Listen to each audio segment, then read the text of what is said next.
Hello nerds, that's right, you read the title correctly. We are back for another Stephen King tier list. I am so excited to do this one. I try to force myself not to do these too often because I could literally do these all the time. And we are tackling my personal favorite era of Stephen King's work, the 80s. A time of chaos and a time of what I would say was the golden age of King's horror. I'm very excited to talk about these books, mostly because I've been kind of making my way through his work. I'm in the single digits for the amount of books I have left, and that much closer to being able to do a full tier list for all of his books. But my most recent reads from him have been Insomnia, Desperation, The Regulators. I actually really liked Insomnia. There were some awesome Dark Tower Easter eggs and connections that I'm definitely going to talk about in a future video. But Desperation and The Regulators, while conceptually very cool, at a minimum left me longing for the 80s era of Stephen King. So I am super excited to get into these books today, but before we do, make sure you leave a like, subscribe if you're enjoying the videos and want to keep up with the ones to come in the near and far future. Without further ado, let's get into the tier list. We have 13 books. I am avoiding all of the Bachman books under the Richard Bachman pseudonym, and I am avoiding short story or novella collections. I'm going to save the Bachman books in the novella/short story collections for other videos in the future. We're going to be dealing only with books written under Stephen King's name, full-length novels. These are some of the best, in my opinion, when it comes to Stephen King's work, but there are also some other ones. So let's I'm getting ahead of myself. Let's get into the ranking, starting with Cujo. Now, I come from a family that has, rescued some dogs, were real bleeding hearts for animals. The ultimate, I don't want to spoil anything here, but the ultimate idea of a horror story revolving around a rabid, furious, evil dog. You kind of know how things are going to end for said dog. Just didn't feel the best about that. Overall, I thought it was an interesting display from King, very typically looking at the sort of multiple perspectives, sort of impending doom type of vibe with Cujo. Definitely a different take on the typical villain that Stephen King would explore. It's not always your neighborhood dog, and also offered a really awesome connection in future books with the whole Castle Rock, whether that was in the show or other short story collections or the books themselves being referential to this dog from Cujo. It has always kind of served as a pretty cool origin story when it comes to understanding what Castle Rock is all about, but not my ultimate favorite from the 80s. So I think we're going to start with kind of putting it right in the middle. Cool book, I guess. That's what C stands for. Didn't love it, but didn't hate it. I'm going to immediately have to put down under which was The Dark Half. You can't see the whole title there. The Dark Half I read this year. It was not my favorite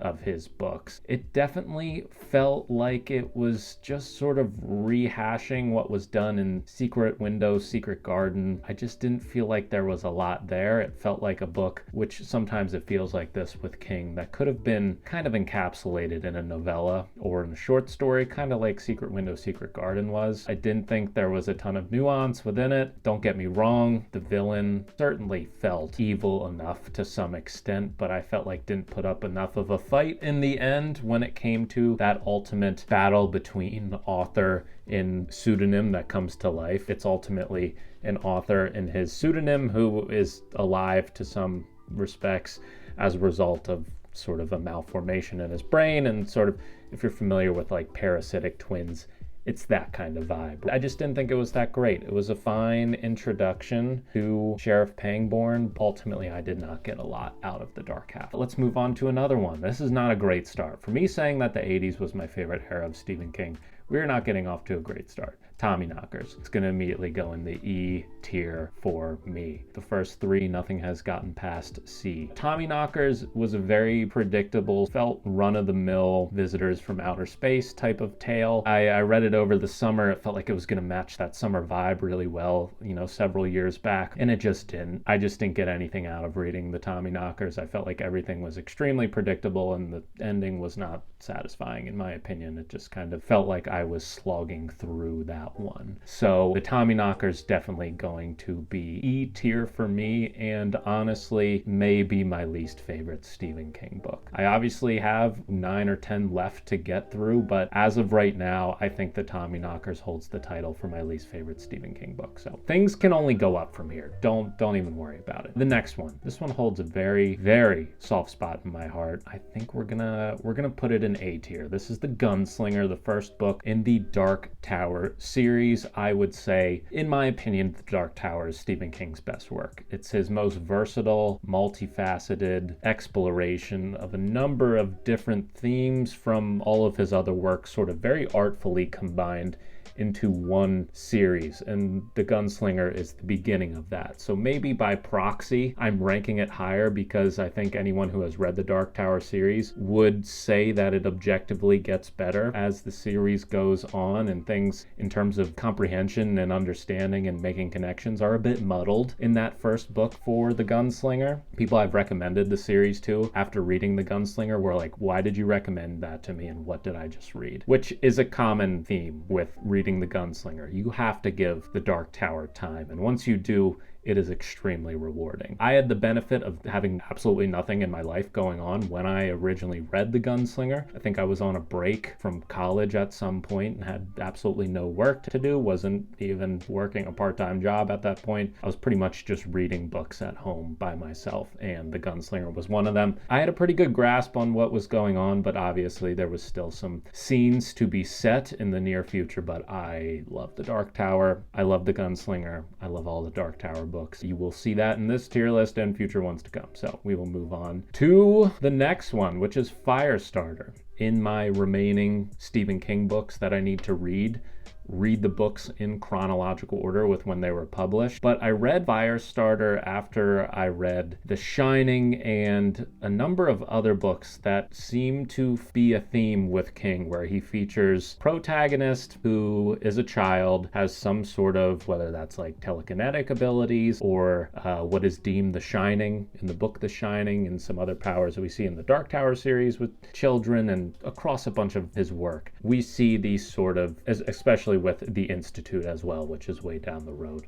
But this has sort of been rehashed pretty often, and I had seen it in other iterations in his other works that I just mentioned by the time I got to Firestarter. So I wish I would have read Firestarter earlier on in my days of reading Stephen King, but it's still a really great book. I think kind of looking at Stephen King rankings of movies, which is a video I've done in the past, you can check that out up in the cards. The most recent adaptation of Firestarter is ranked as like one of the worst Stephen King movies ever. I think it has Zac Efron in it. I would go as far to say that the book is much better. So we're going to put that B tier. That may be controversial to some people, but Firestarter, firmly a B tier book for me. Let's move on to Eyes of the Dragon. Some people just don't care much for Eyes of the Dragon, but I am a huge Stephen King multiverse fan, and any time where, if this is a spoiler, I don't think it is, you figure it out pretty quickly, especially if you're familiar with other Stephen King work, but anytime Randall Flagg is prominently featured in a different time period than he is in other books, such as in The Eyes of a Dragon, which is very much so medieval time, power struggle for the throne, castles, wizards, warlock, you know how it goes. The Eyes of the Dragon is just sort of this very classic, kind of bare bones fantasy story where Randall Flagg is doing a lot of puppeteering, and it has brothers being pitted against one another. I absolutely love The Eyes of a Dragon. It's very much so like a comfort read for me, so I'm gonna throw that up to A tier. I know people may look at that outdoing Firestarter and on the same tier as The Gunslinger and may be appalled right now. I love The Eyes of the Dragon, and I want to reread it very soon. So it's going in A tier, actually really nice. We don't have anything in S tier or D tier yet. We'll see if that changes soon, and it most certainly will. The next book, it is straight to S tier. Super Stephen. This is one of my favorite books of all time. There are, of course, prominently discussed controversial scenes, interactions with characters. I totally get it, but I think there's a reason why people continue to revisit it so much. I think, its adaptations to the screen are very, very popular for for a reason. It's an absolute odyssey of a book. It is one of those books where I forgot every single thing going on around me, forgot the names of family members, my responsibilities, forgot to bathe while I was reading it. It totally sucked up my life for like 3 weeks straight, and it took me 3 weeks to read because it is just so long. I have it in hardback and paperback, and they are legitimately the size of like cinder blocks and bricks. But that is the classic exploration of Derry, Maine. It is again explored in some future King works, but Derry, Maine has a very special place in my heart. So does the Losers Club. He oftentimes gets together this group of people, and they are pit against the scariest of evils. And I think it is the quintessential version of that, where you're seeing them do it as children together and then sort of coming back, reacquainting themselves with that trauma and fighting against that evil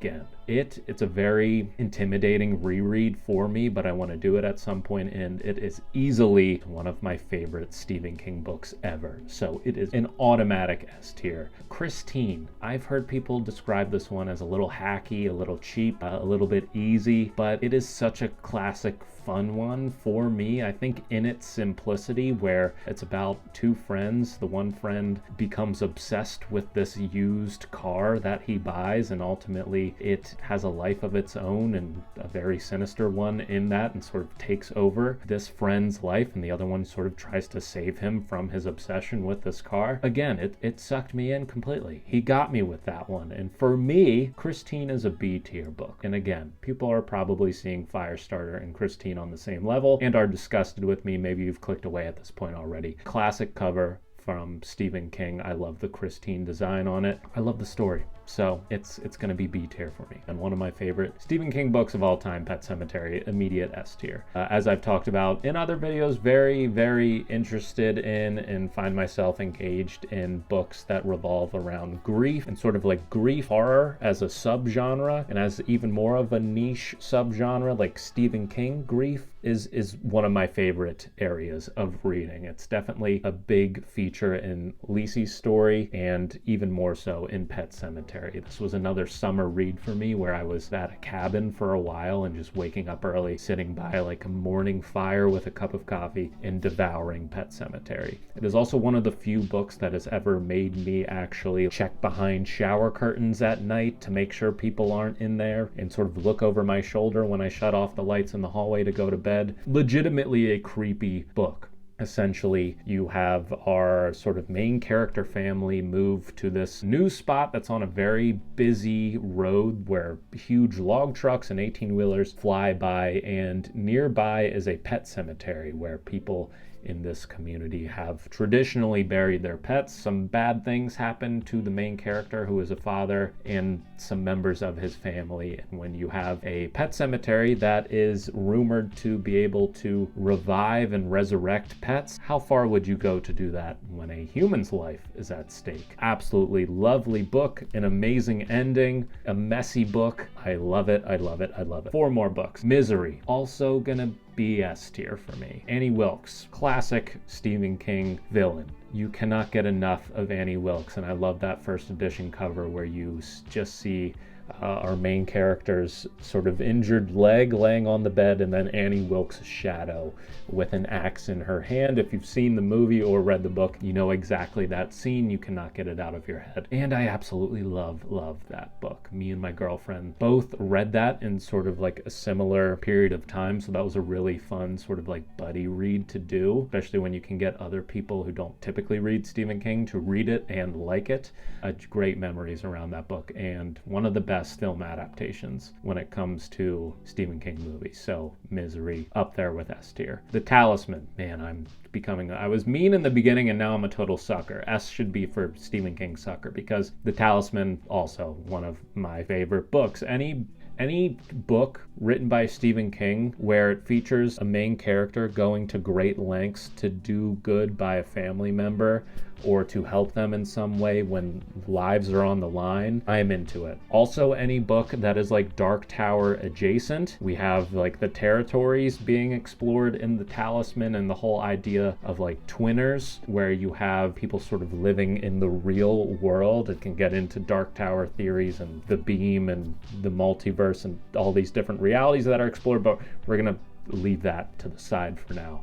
The Talisman is absolutely amazing, and the sequel to it, The Black House, is one of the best sort of like duologies I've ever read from any author, and definitely one of my favorite, I guess you would call it a series from Stephen King. Both of them are extremely well done, but The Talisman is one of my most nostalgic Stephen King reads. Again, if you're a Dark Tower fan, you need to read The Talisman if you haven't already. And with that addition of Peter Straub, it adds a whole different element to the story. And I think Stephen King and Peter Straub work amazing together. Cycle of the Werewolf. I didn't really know what to expect going into this one. It's very short, it's very quick. I would consider it more of a standalone novella than a full-length novel. It has cool illustrations, it's very quick, goes month by month, and it dedicates like a few pages to every month of the year, and it explores literally the cycle of the werewolf and the terror and, you know, horrible things that it causes. It was just overall a little bit, it was cool but sort of underwhelming. I'd say it's somewhere in between C and D tier, just to make sure we have each column. It would be like a D plus or a C minus for me, but I'm gonna put it in D tier. It was good but not great, and D stands for darn, that was not great, so maybe we just call it good, and it's yeah, it's down there for me. All right, our final book, The Drawing of the Three, the second book in the Dark Tower series. Here's the problem, and I don't want to spoil future books to come, but I began to like the series the most, the Dark Tower series the most, after the second book. I think the second book was a huge step up, not a huge step up, was a step up from Gunslinger. Drawing of Three is when our other characters sort of come into the fold and are drawn to our main character, Roland Shane, our hero, and the sort of quest towards the tower begins, albeit with some reluctance from those other characters who are brought to Roland. I would put it somewhere between S and A, but you know what? I said it was a step up. We're gonna call it S tier. Drawing of Three, S tier for me. And based on that, you probably know where I'm gonna put the Wastelands and Wizard and Glass and Wolves of the Kala, everything else that's to come. I love the Dark Tower. So that is all for the Stephen King tier list from the 1980s. What do you think of my rank? Let me know down in the comments. I would love to hear what changes you would make, whether you agree or not with my rankings here today. Very, very interested to hear what all of you think. Apart from that, again, make sure you like and subscribe if you're enjoying the videos, you want to follow along for next time. Keep an eye out for future Stephen King tier lists, and yeah, we will catch up next time. Peace.